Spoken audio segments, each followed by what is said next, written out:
Hola, bienvenidos a este nuevo video donde abordaremos las patologías de las funciones ejecutivas. Mi nombre es Daniela Valentina Chaverra y soy estudiante del curso de Neurociencia Cognitiva de la especialización Neuropsicología de la Educación.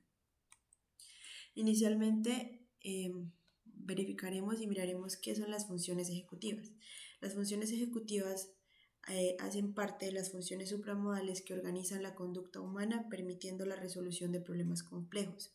Es decir, que las funciones ejecutivas son aquellas funciones también cognitivas que nos permiten tener una orientación en cuanto a conducta, en cuanto a metacognición y nos permiten poder organizarnos, planificar y tener metas a futuro.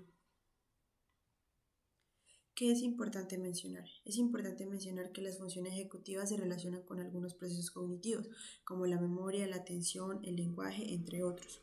Y esto a su vez permite algunos procesos, como la capacidad para seleccionar, planificar, anticipar, modular o inhibir la conducta mental. También hace parte de la autoconciencia personal y de la capacidad para la monitorización de tareas, entre otros. Es decir, que si nuestras funciones ejecutivas funcionan correctamente, podremos tener una conducta moderada y una conducta regulada y controlada. Pero si por el contrario algunas de las funciones ejecutivas o de la región del lóbulo frontal se ven afectadas, pues nuestro comportamiento y algunas de las funciones que realizamos, por ende, se van a ver afectadas.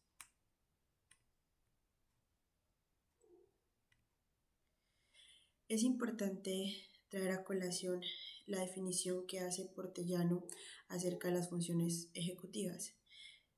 Y es que él menciona que el área prefrontal constituye el centro de la humanidad, ya que es el responsable de gestionar la identidad de la persona, el cogito ergo sum, cartesiano.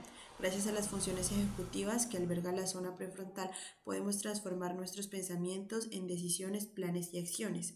Y es que Portellano menciona a las funciones ejecutivas y el área prefrontal como el centro de la humanidad porque es aquella que regula nuestras acciones, nuestros planes y también nuestras decisiones.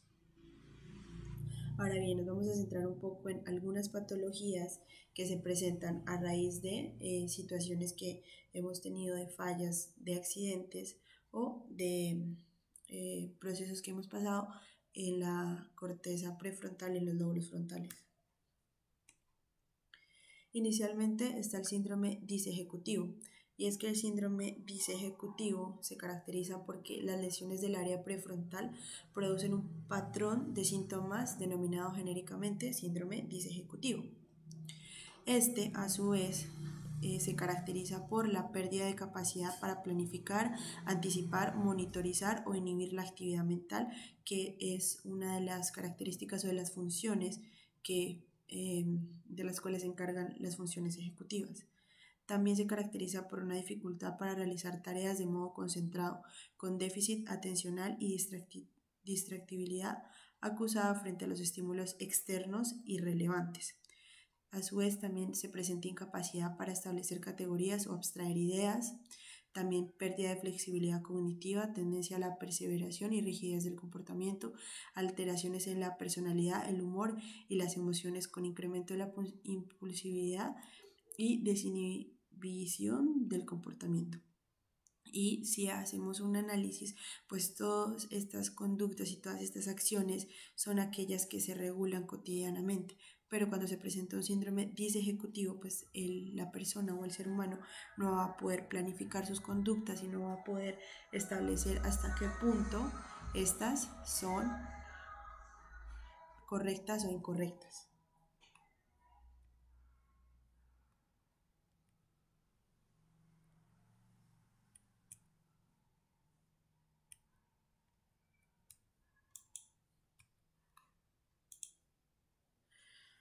Algunos trastornos de la inteligencia. Es importante aclarar que estos trastornos de la inteligencia no disminuyen el cociente intelectual de manera sensible, pero sí pueden producir pérdida de capacidad de categorización y formación de nuevos conceptos como consecuencia de lesiones frontales. También es frecuente que los lesionados prefrontales presenten trastornos metacognitivos caracterizados por la sobrevaloración de sus posibilidades reales de aprendizaje y memoria, especialmente si no tienen conciencia de su déficit. Otro de los trastornos o de las patologías que se presentan en las funciones ejecutivas es el déficit atencional con hiperactividad. Este ha sido interpretado como una disfunción ejecutiva que incluye aspectos tanto cognitivos como comportamentales. ¿Por qué? Porque cognitivamente la persona no va a poder tener una atención centrada, una atención focalizada, y comportamentalmente no podrá tener una quietud motora.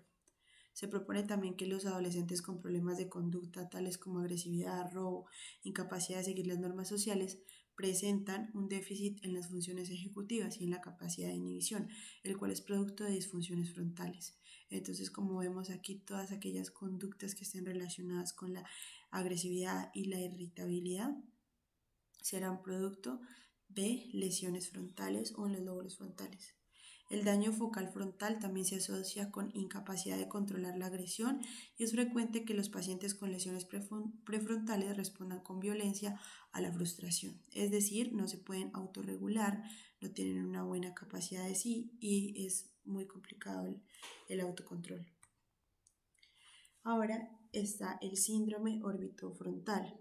Este síndrome está asociado con conductas de desinhibición, impertinencia, irritabilidad, labilidad emocional, falta de tacto, distractibilidad y desinterés por los sucesos actuales.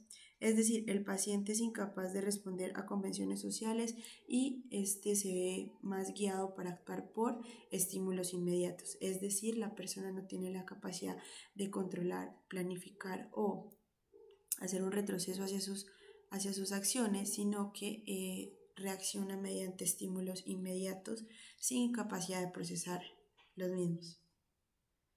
Ahora está el síndrome frontal mesial, y es que el cíngulo anterior es el origen del llamado circuito cingulado subcortical.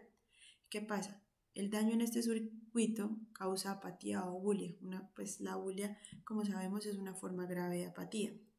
Las lesiones bilaterales graves en el área frontal media producen mutismo akinético, es decir, el individuo está despierto y posee autoconciencia, pero no inicia ningún tipo de conducta, ni lo mueve motivación alguna. El mutismo akinético, en caso de lesiones bilaterales graves, puede resultar en un paciente que presenta pocos movimientos espontáneos, puede mostrarse incontinente y puede hablar utilizando únicamente monosílabos en respuesta a las respuestas que se le formulen.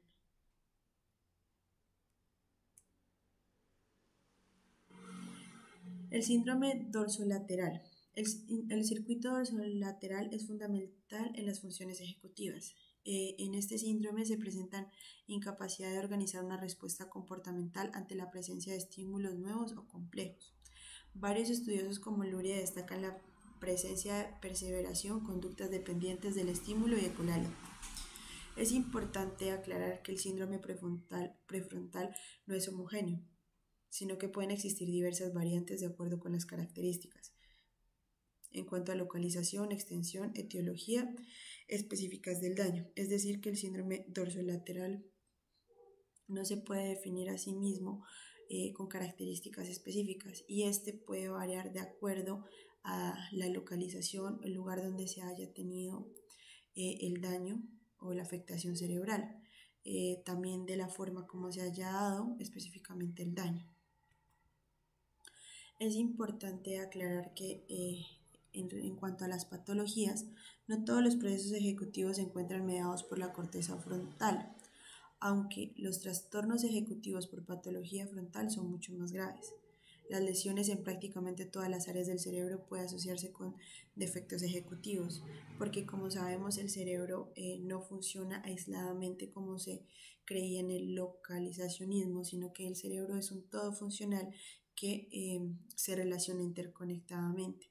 Entonces cualquier afectación en cualquier parte del cerebro puede afectar efectivamente las funciones ejecutivas.